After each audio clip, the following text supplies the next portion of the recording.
Who does he think is more responsible for the Russian invasion of Ukraine, Putin or Zelenskyy?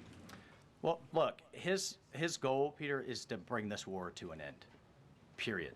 And there has been ongoing fighting on both sides. It is World War I style trench warfare. His frustration with President Zelenskyy is that you've heard is multifold. One, there needs to be a deep appreciation for what the American people, what the American taxpayer, what President Trump did in his first term, and what we've done since. So some of the rhetoric coming out of Kyiv, frankly, and insults to President Trump were unacceptable, number one. Number two, our own Secretary of Treasury personally made the trip to offer the Ukrainians what can only be described as a historic opportunity.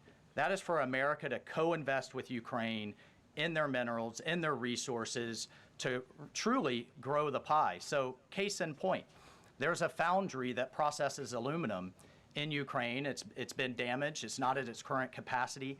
If that is restored, it would account for America's entire imports of aluminum for an entire year. That one foundry. There are tremendous resources there.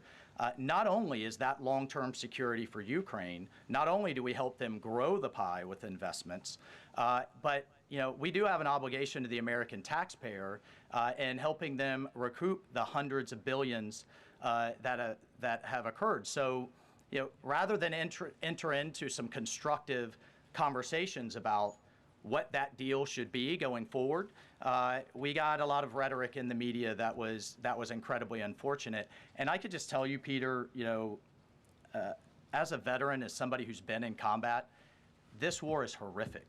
And I think we've lost sight of that, of the literally thousands of people that are dying a day, families that are going without the next generation.